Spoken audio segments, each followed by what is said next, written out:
Bapa di surga, kami mengucap syukur untuk waktu ini. Kami percaya Engkau akan menyatakan isi hati-Mu kepada kami Tuhan. Mari Engkau nyatakan apa yang menjadi kehendak-Mu. Apa yang harus kami lakukan untuk tahu persis kami mengerjakan segala sesuatunya menurut kehendak Tuhan dan bagi kemuliaan nama Tuhan. Urapi kami semua Tuhan, kami yang ada di tempat ini maupun yang ada di rumah-rumah. Kami percaya Tuhan menjamah juga. Roh Kudus ada di sana, mengubahkan hati kami, menguatkan kami. Dan kami mau tertuju kepada firman-Mu saat ini. Hadirlah Tuhan, lakukanlah seturut kehendak Tuhan. Di dalam nama Yesus kami siap mendengarkan firman-Mu. Haleluya. Amin. Selamat pagi, selamat siang Bapak Ibu Saudara sekalian. Baik yang ada di tempat ini maupun yang ada di rumah-rumah. Kita percaya dimanapun kita berada, Yesus ada dan Yesus siap untuk memberkati kita semua. Shalom, salam sejahtera bagi kita semua. Ya, puji nama Tuhan. Saya percaya ini bukan kata-kata salam pembuka yang sekedar untuk membuka ucapan dari setiap kali hamba Tuhan ada di tempat ini. Tetapi rupanya salam ini menjadi sesuatu yang sangat diperlukan. Karena kenapa? Orang mulai kehilangan damai sejahtera. Orang mulai dikungkung, dikuasai dengan ketakutan. Sehingga pada saat ini langka sekali untuk mendapatkan damai sejahtera. Orang-orang perlu damai sejahtera. Karena itu pada saat saya berkata shalom, salam damai sejahtera, salam bagi kita semua. Biar kita menerima dengan kata amin. Karena Tuhan akan berperkara di dalam kehidupan kita semua.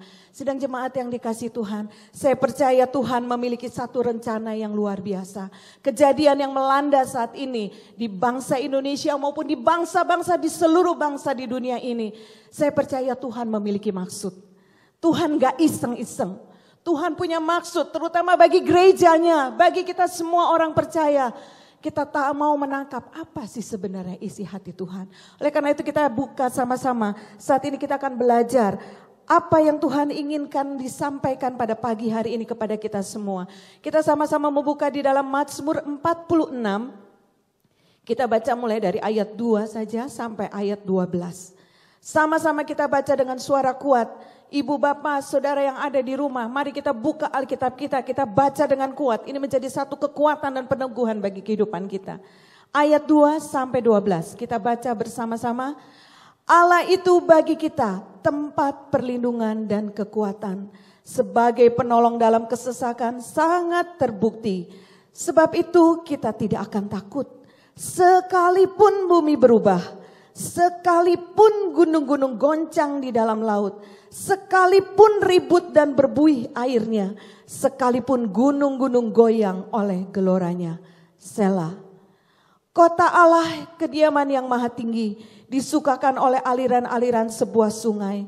Allah ada di dalamnya, kota itu tidak akan goncang. Allah akan menolongnya menjelang pagi. Bangsa-bangsa ribut, kerajaan-kerajaan goncang, ia memperdengarkan suaranya dan bumi pun hancur. Tuhan semesta alam menyertai kita. Kota benteng kita ialah Allah Yakub. Selah. Pergilah, pandanglah pekerjaan Tuhan yang mengadakan pemusnahan di bumi, yang menghentikan peperangan sampai ke ujung bumi, yang mematahkan busur panah, menumpulkan tombak, membakar kereta-kereta perang dengan api. Ini satu ayat yang luar biasa, ayat 11. Diamlah dan ketahuilah bahwa akulah Allah.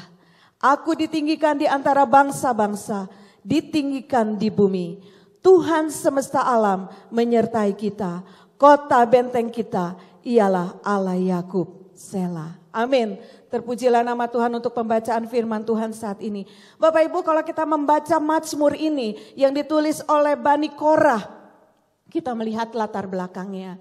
Apa sih sebenarnya yang terjadi saat Bani Korah menulis kitab ini, tulisan ini, Mazmur ini. Rupanya ini dilatar belakangi. Bapak Ibu bisa membaca nanti sesudah ibadah ini selesai. Di 2 Raja-Raja 18 sampai 19, di 2 Tawarikh 32 itu sama ceritanya. Dan Yesaya 36 sampai 37 itu menceritakan latar belakang dari penulisan pemazmur ini. Rupanya ini kejadian pada saat itu Raja Sanherib, Raja Hizkia, Raja Yehuda dikepung oleh Raja Sanherib, Raja Asyur. Nah, saat waktu lagi dikepung seperti itu, keadaan bangsa Yehuda sangat-sangat kritis keadaannya. Kenapa?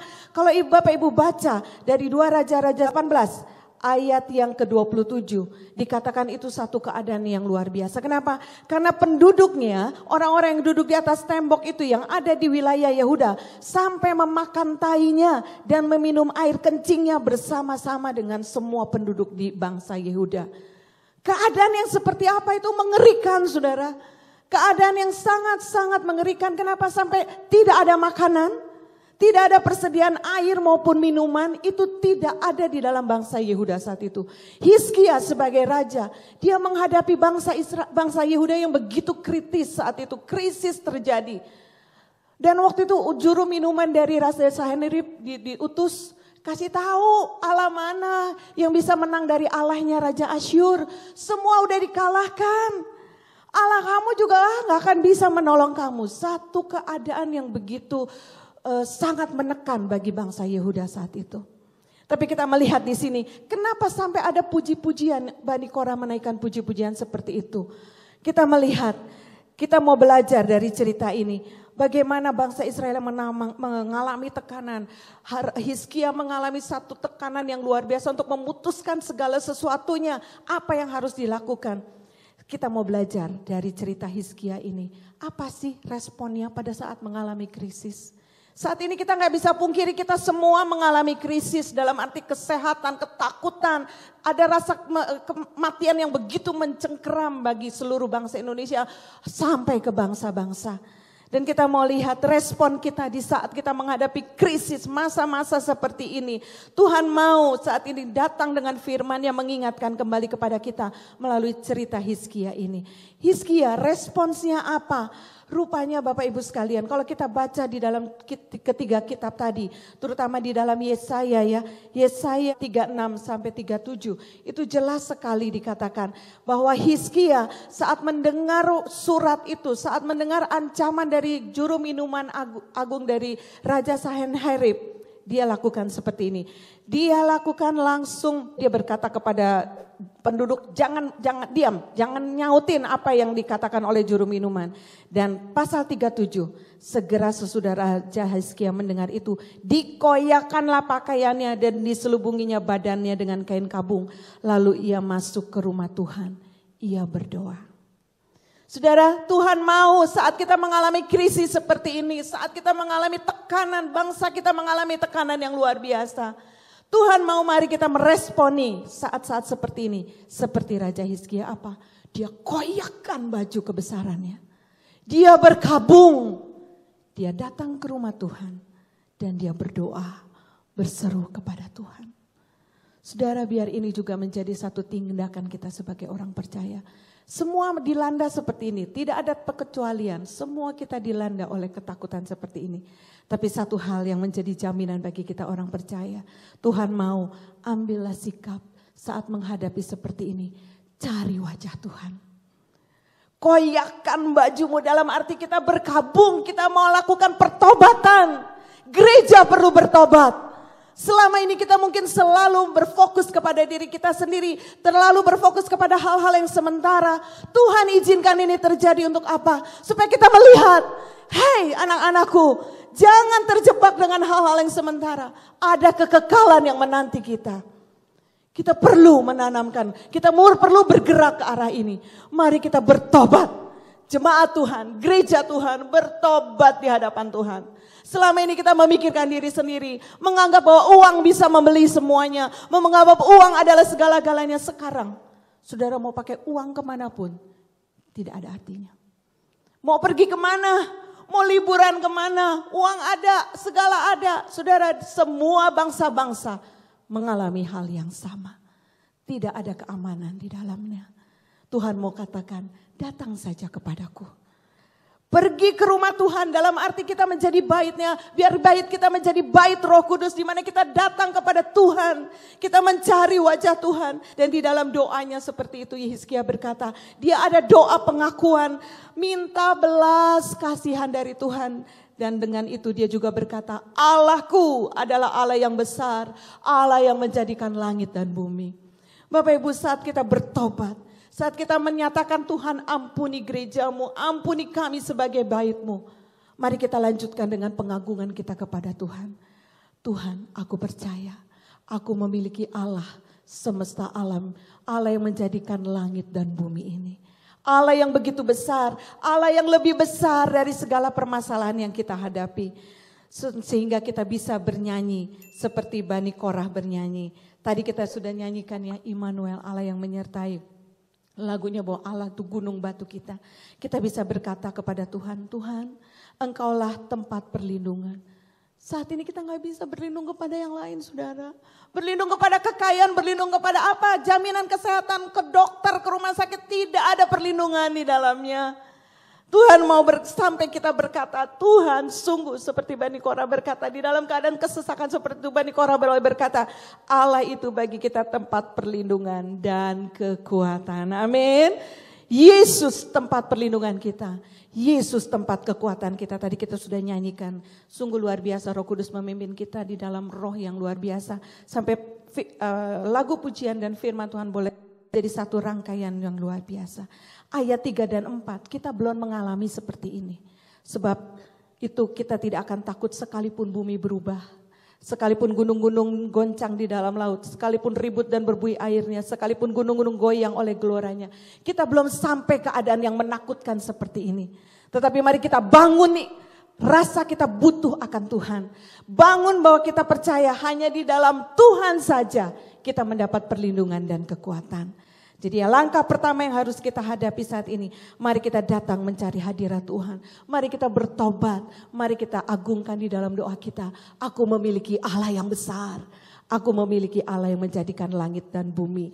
Dan dikatakan jadi saya merasakan bahwa ini saatnya Bapak Ibu Saudara.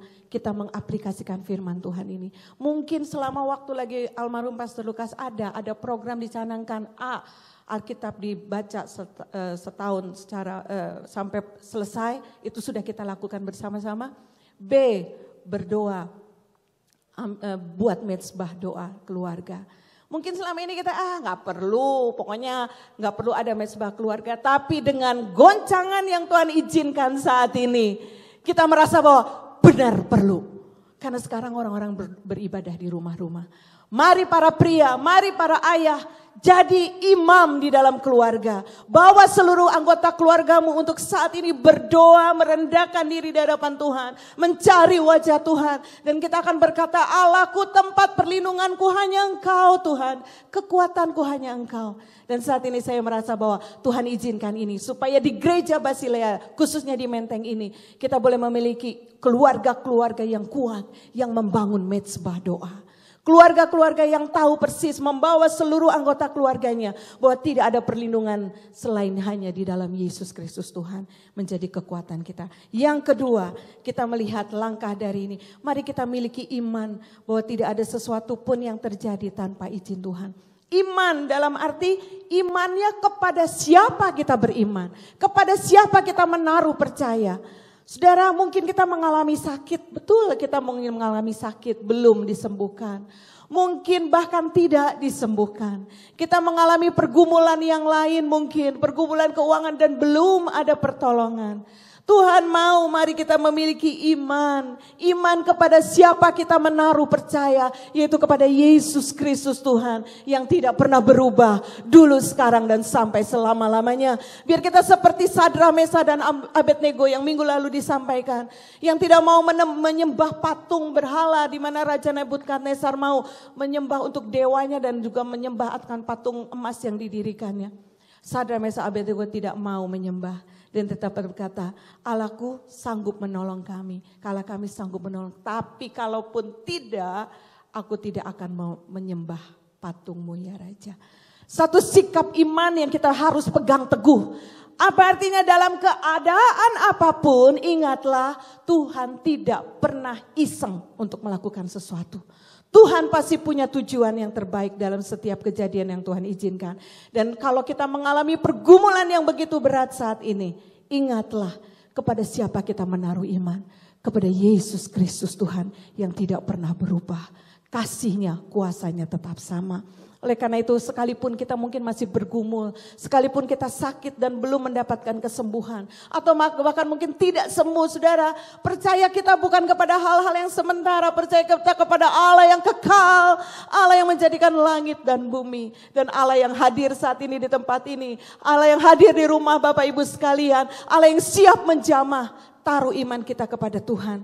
Karena di dalam Mazmur 46 ayat 5 sampai 10 dikatakan, kota Allah kediaman yang maha tinggi disukakan oleh aliran sebuah sungai. Allah ada di dalamnya, kota itu tidak akan goncang. Biar iman ini, iman yang kita miliki sungguh-sungguh kita tahu. Dan kita percaya bahwa di ayat 8, Tuhan semesta alam menyertai kita. Kota benteng kita ialah Allah Yakub. Seperti tadi dinyanyikan, Immanuel, Immanuel. Saudara, yakinkan imanmu, bangkitkan imanmu bahwa Allah kita, Allah yang tidak meninggalkan kita, Allah yang ada bersama dengan kita, dan Allah yang punya rancangan yang luar biasa. Sekarang kita tahu sama-sama bahwa Allah turut bekerja di dalam segala sesuatu untuk mendatangkan kebaikan bagi orang-orang yang terpanggil, bagi orang-orang yang mengasihi Dia. Saya percaya Tuhan akan menguatkan kita. Iman kita akan semakin bertumbuh. Pengenalan kita akan semakin bertumbuh. Sehingga kita bisa menghargai. Kalau ada ibadah yang boleh diselenggarakan tiap minggu. Atau tengah minggu. Atau pelayanan yang masih kita bisa lakukan. Saudara, kita bisa merasakan saat ini betapa kita harus bersyukur. Kalau itu boleh ada. Saat ini semua pelayan-pelayan yang biasa mungkin melayani. Gak bisa lagi melayani. Gak ada lagi. Tapi kalau kita masih diberi kesempatan melayani, terima itu dengan ucapan syukur. Kita melihat Allah yang terus memberikan kasih karunia kepada kita. Dan Allah yang terus bekerja. Iman kita kepada Allah yang penuh dengan belas kasihan. Allah yang penuh dengan kemurahan. Allah yang penuh dengan kuasa. Allah di mana Allah kita itu dahsyat. Dia tempat perlindungan kita dan Dia tempat kekuatan kita. Sehingga kita tahu bahwa ayat 8 itu Tuhan semesta alam menyertai kita. Immanuel. Ingat Bapak Ibu Saudara sekalian. Immanuel. Coba katakan sama-sama Immanuel. Dan kata-kata itu menjadi kekuatan bahwa kita tidak pernah ditinggalkan sendiri. Yesus hidup dalam hidup kita. Dan Dia menyertai sekalipun kita di dalam keadaan krisis saat ini. Dia ada. Dia selalu akan memberikan kekuatan bagi kita. Jadi kita tahu bahwa sekarang Tuhan menyertai kita. Kapanpun, dimanapun, saat apapun. Taruh iman percaya kita. Iman kepada Allah yang hidup. Kota kediaman Allah. Kota itu tidak akan goncang, saudara. Mungkin kita mengalami hantaman luar biasa. Tapi iman kita tetap teguh. Tetap teguh, tidak tergoyahkan. Karena kita tahu Tuhan mau supaya kita memiliki pandangan pekerjaan Tuhan. Ini pekerjaan dan karya Tuhan yang sedang Tuhan lakukan dengan karyanya yang ajaib. Di balik segala hal yang buruk, Tuhan yang mengontrol keadaan dunia ini. Dia tetap seperti minggu lalu dikatakan, Dia bertahta, Dia duduk di tahtanya. Jadi jangan takut, kita tidak pernah ditinggalkan sendirian. Keadaan mungkin hal yang menyakitkan kita, tapi iman kita tetap teguh. Tuhan, aku tidak pernah ragu. Aku tidak pernah ragu bahwa Tuhanku adalah Tuhan yang hidup. Tuhanku, Tuhan yang menyertai. Immanuel terjadi dalam hidup kita. Dan yang ketiga yang Tuhan mau, ayat 11. Diamlah dan ketahuilah bahwa akulah Allah. Diamlah. Saya pernah mengalami keadaan seperti ini. Waktu saya rasa takut luar biasa. Ada satu pergumulan buat saya yang begitu menakutkan. Saya takut hasilnya Tuhan tidak menjawab seperti yang saya inginkan. Dalam keadaan takut, Tuhan tolong. Berseru di dalam tengah malam waktu itu. 11:30 malam. Tapi saat waktu itu, kata-kata nyanyian itu muncul. Be still and know that I am God. Lagu itu kata-katanya cuma berulang-ulang seperti itu. Be still and know that I am God. Sampai habis kata-katanya cuma itu. Be still and know that I am God. Saudara, di dalam keadaan seperti krisis seperti ini. Sulit untuk seperti Bani Korah melakukan. Still and know that I am God. Diam, Tuhan mau kita diam. Dan ketahuilah bahwa Allah itu Allah yang luar biasa. Bahwa Dia itu Allah, Yesus itu Allah. Apa? Suruh diam apa? Oh saudara, mungkin selama ini kita bingung mesti apa. Pegangan kita apa ya, mengalami seperti ini, apa yang harus kita lakukan ya, pegang ini, pegang itu, kok gak bisa ya. Kita mengandalkan apa ya sekarang ya, kita mesti apa ya sekarang ya saudara. Kita jaga betul kesehatan kita. Kalau ternyata virus itu diizinkan masuk ya akhirnya kena juga. Apa yang mesti kita lakukan ya? Tuhan minta, diam. Dalam arti lepaskan dari hal-hal yang lain, andalanmu kepada yang lain. Hanya diam, percaya. Dan ketahuilah bahwa akulah Tuhan. Kenalilah Tuhan. Melalui kejadian ini mari kita diam. Cari wajah Tuhan. Sebenarnya Tuhan mau melakukan apa dengan aku? Sebenarnya Tuhan lagi mau berbicara apa dengan aku? Saudara, mungkin selama ini kita sibuk ya. Kita sibuk dengan pelayanan, sibuk dengan kerjaan, sibuk dengan segala sesuatu pelayanan pekerjaan Tuhan. Di dalam sibuk di rumah tangga, sibuk juga di dalam kantor kita. Kita sibuk, kita sampai lupa mengadakan persekutuan intim pribadi dengan Tuhan. Lupa. Mungkin bahkan aduh Tuhan gak ada waktu, capek. Udah capek langsung aduh Tuhan langsung pengen tidur. Lupa membangun keintiman dengan Tuhan. Tetapi melalui keadaan seperti ini Tuhan mau mengingatkan. Ayo ambil waktu diam. Diam di kaki Tuhan. Cari kehendak Tuhan. Cari wajah Tuhan. Cari keinginannya seperti apa saudara. Ini sesuatu hal yang sulit. Suruh diem tuh paling sulit, betul? Suruh diem tuh paling sulit. Suruh gerak boleh, kerja ini, senang. Kerja ini, pelayanan ini, jam segini ke sini. Senang bergerak. Tapi kalau suruh diem, sampai anak sekolah minggu aja kalau disuruh diem sulit sekali ya. Susah untuk diam. Tapi Tuhan mau tindakan yang ketiga yang kita ambil. Diam. Dan ketahuilah, akulah Allah. Tuhan lagi mau menyampaikan, akulah Tuhan yang tahu persis apa yang harus aku lakukan. Aku tahu persis kapan waktunya selesai. Aku yang tahu persis, aku yang mengendalikan semuanya. Tuhan mau saat ini gerejanya, umatnya tidak lagi mengandalkan hal-hal yang sementara. Itu hilang. Saudara, dalam sekejap kekayaan kita bisa hilang. Kita gak tahu ke depannya seperti apa, kita gak tahu. Dan firman Tuhan berkata dunia ini bukan semakin baik. Dunia ini semakin buruk saudara. Dalam keadaan buruk seperti ini aja kita sudah bingung. Apalagi kalau dikatakan dunia akan semakin buruk. Karena kedatangan Kristus akan segera datang. Persiapkan waktu kita yang ada. Ini waktu Tuhan berikan kepada kita untuk kita di rumah, semua beribadah di rumah, sekolah di rumah, kantor di rumah. Untuk apa? Tuhan mau, ayo mengerti bahwa Tuhan lagi mau menarik perhatiannya supaya kita menarik lagi perhatian kita bukan kepada hal yang sementara tapi kita mau duduk diam di hadapan Tuhan.